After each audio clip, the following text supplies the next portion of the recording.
I like to consider myself a very open minded person, but there's one group of people that I just doesn't tickle my fancy. And I don't care people's skin color, who they choose to love, their life choices, who they are, who they decide to be. That's none of my business. At the end of the day, I don't care. But this one group of people, I don't think I'll ever hang around. I try to avoid as much as possible. I don't want to be friends with these people. I don't want to be in their vicinity. And they just irk me the wrong way. And these people are people that cannot take advice, have no ability to formulate any sort of constructive action into their lives, and just genuinely will complain about everything till the day that they die and will never ever work on fixing it. For me, I'm a bit of a complainer, okay? One thing that I've been complaining about a lot recently is my phone addiction. But why did I just start complaining about that now? Is because I just started working on it. I complain about how hard it is to stop. I don't complain, yeah, I spend 12 hours a day on my phone, but I'm not gonna do anything about it. No, I say I spend a lot of time on my phone. I tend to go on my phone when I wake up. I tend to go on it right before I go to bed, and I feel like that's affecting my sleep schedule. It's making it hard to wake up for school in the morning. I'm trying to work on that. But some people just don't take advice ever, and they just complain and complain and complain and never make that change into your life. And I think you have the right to complain, just not when you literally never make any effort to do anything constructive ever. It just irks me. The other day, maybe a week ago or something, I had a pep rally, or not a pep rally at my school, but it was everyone gathered in the auditorium and there was a motivational speaker there. And I hear this and I'm like, great. I don't have to go to math. Made my freaking day. But I get in there and I'm like, I'm ready to listen. I'm ready to sit there and listen and experience whatever's going on. I'm not the type of person to where motivational speakers really get to me or I feel anything. To me, I see it all as okay, you're trying to get a check. You're trying to get a fast check. That's how I view motivational speakers and people in that industry kind of. But I always tend to sit down and listen and I hear whatever they're saying and I say, what's the underlying message? And his underlying message was E plus R equals O. I forgot what it meant. Wait, event plus reaction equals outcome, and how you can't control the things that happen in your life, but you can control your response to them and therefore what ends up happening. But I look over across from me and it's just this group of girls who you could just tell they're the type to they were just on their phones making fun of it the whole time, just sitting there being annoying. And I was like, okay, I get if you don't care, you want to sit and talk to your friend the whole time, you don't want to listen, but oh my god, shut up, actually shut up, be quiet. I actually can't. If you are someone who cannot listen to motivational speakers or people giving you advice or anything like that, it just, to me, it's okay, you don't want to fix anything in your lives. And I know you go home, you sit on TikTok for hours. I don't know them, but that's what I assume. And assumption killed the cat or something like that. But someone in my life recently has been having problems with, friendships and social interactions and stuff like that. And I really took what this guy said and I gave it to that person who does not go to my school.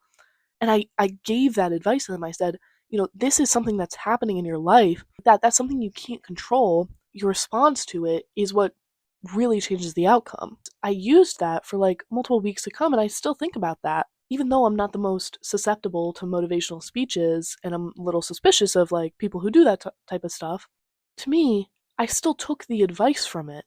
These people, they don't listen to it. They don't embody the motivational advice anytime. I used to be the same way. I used to be that person that would sit in motivational speeches during a motivational video. I would scroll past the ones on TikTok and Instagram and I would say, this is stupid. Who listens to this? This is cringy. This is embarrassing. I used to think, underlyingly, I used to think it was embarrassing to follow motivational content and stuff like that. And that's probably, I think, what these girls were thinking during that motivational speech. They thought it was embarrassing to follow something like that. And genuinely, I think that's one of the most harmful mindsets, to think that it's embarrassing to help yourself. And back in the day, I did. I thought it was so embarrassing to follow motivational speeches, to listen to anything like that, to take any motivation whatsoever.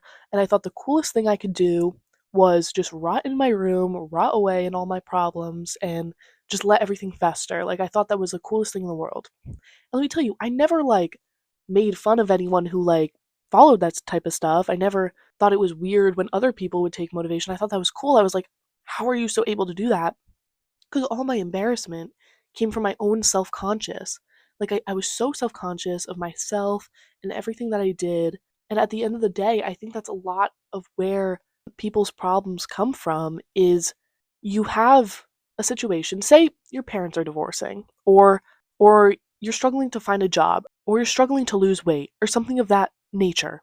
You are self conscious of that fact. You complain about it openly because everyone knows about it, okay? Maybe people know about it. You're like, oh, like, I can't lose weight, or you're complaining, like, oh, this job market is horrible, or you're saying, all this stuff. You're complaining about your problems, but you're not willing to listen to motivation and try to help your problems because you're embarrassed of trying to fix things.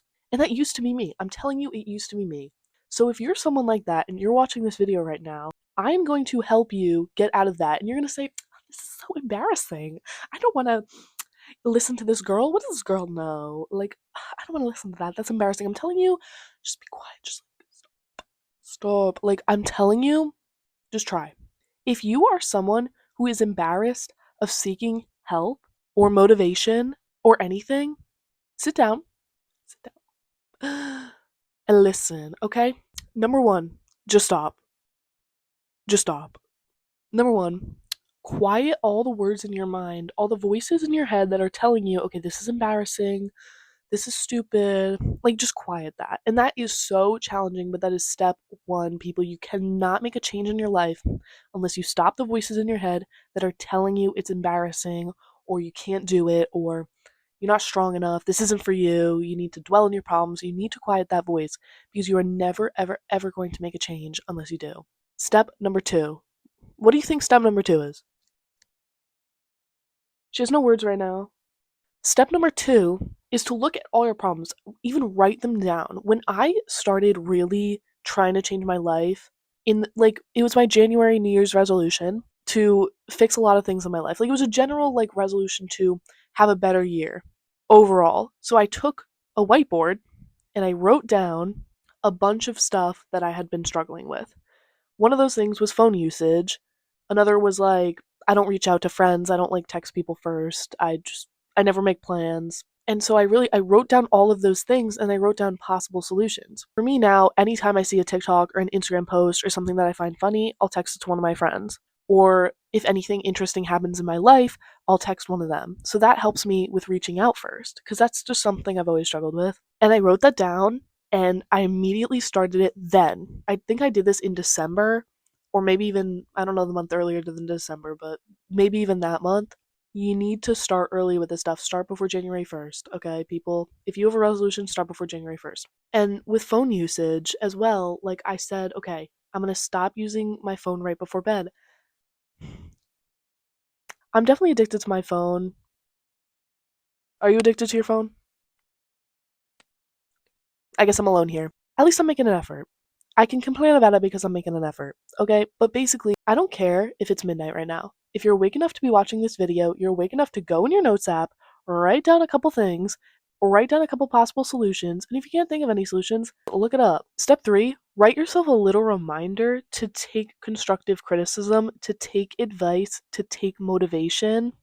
And for me, it's on my lock screen, but it's not like the words like take motivation or take advice or something like that. It's in the picture on my lock screen. One day when I believe it was freshman, maybe sophomore year, I went to Hoboken with a couple of my friends and I sat there. It wasn't Hoboken, it was literally Liberty State Park, and there's the 9/11 memorial there. And I sat there and I took a picture and I was talking to one of my friends. And that was the first moment in the past couple of years that I had felt like I truly had a friend. This was definitely freshman year, because throughout most of middle school, I really struggled with friendships, and sitting there with someone at Liberty State Park, taking pictures with them, joking with them, and sitting there was like the first time in so long that I had felt like truly connected to another person. I was like, wow, wow. Like, I was outside of school talking to someone, even though it was on a school trip. And the reason I had that friend was because I took those steps to start bettering myself. And so that picture is a reminder to me that taking advice, taking motivation, getting off my ass is really a good way to make a change in your life. And you cannot make a change in your life unless you take other people's advice, you take motivation, and you really try to change things. I think I got really off topic here because I don't know, little secret, I don't have a script or anything. I don't plan anything that I say. I literally just kind of like talk. So, but yeah, those are that's how you take advice and take steps to stop. Um, yeah. And maybe I won't be prejudiced towards you anymore. What do you think about that? Okay. Okay.